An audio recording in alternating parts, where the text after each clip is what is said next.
We're reading today from Warrior Is by Harley and Robin Zephier. It's the story of their great-grandfather who, in real life, killed Custer at Little Bighorn. And in fact, there's a map of the war, as it were, the battle. And they say that he is now the spirit keeper of Custer, which is remarkable. And there's a page-and-a-half introduction to the book, and then it becomes, a historically accurate novel, basically. This story is the traditional and cultural account of the life of Mnincoju Lakota warrior Mato Niyanpi, saved by Bear, which his name in English, also later known as Scarleg. Warrior is based upon a true story. What you are about to read has been told to us through our family, passed down as oral history from generation to generation. Every family has its own story. This is ours. It's up to you to visualize and experience the events described herein in order to determine what you believe or what you choose to accept from what you learn from these pages. You've likely never read a story quite like this before. In Warrior Is, the reader is able to visualize and experience the events and circumstances of Mato Niyanpi's life.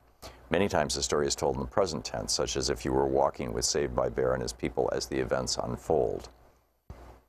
This was our original manner of storytelling. Other times the story is narrated in the past tense to account for a past perspective.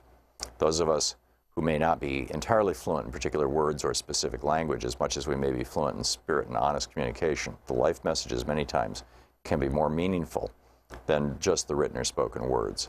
Warrior Is follows the timeline from the time of creation, moving through Saved by Bear's birth in 1849, and going up to July 1876, 2 weeks after the Greasy Grass Battle.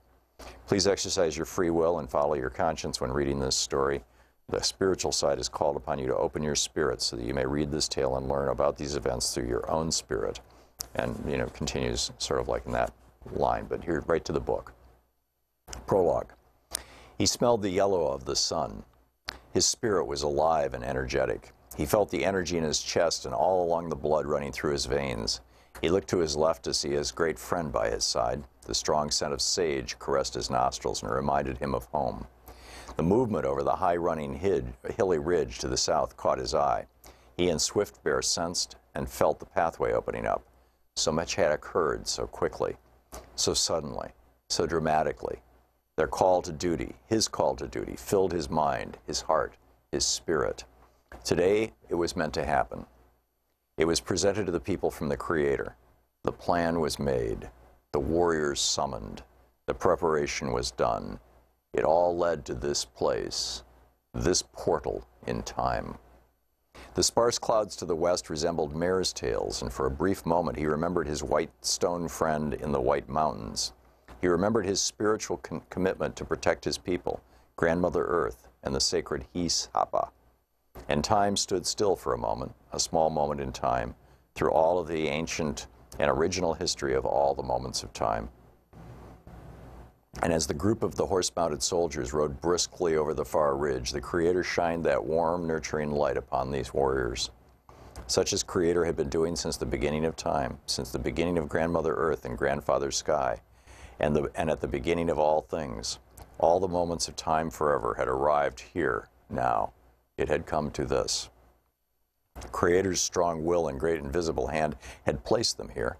It was the Creator all along. It always was. It always would be. For one to know what led the young Lakota warriors to be here at this fateful site near the Greasy Grass River on this warm, sun-drenched day, one must go back in time, way back to the beginning, when it was only the Creator, and the Creator of all things decided to create a new world. Her name would be Unsimaka, Grandmother Earth, and she would be created to hold and sustain life. All kinds of beings, all kinds of people would be given and placed upon and within her to show her love of life. And this is how it all began. Chapter 1, Origin. The human beings evolved from the spirit. Before arriving in Wind Cave, we were star people. Many of us came from a place called the Pleiades, the Seven Sisters, an ancient star grouping and constellation that contains worlds comprised of the gift of life-giving water. Water is life. Mnincoju.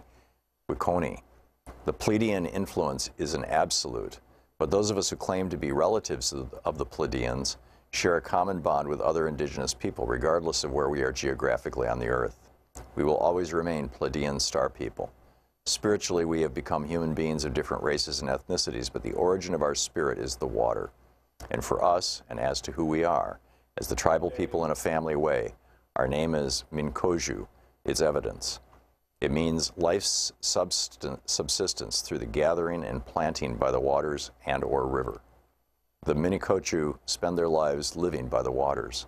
This is something that many of our own people do not know or understand, but this is our history, not only of our physical existence, but also the history of our spiritual existence on Unsimaka.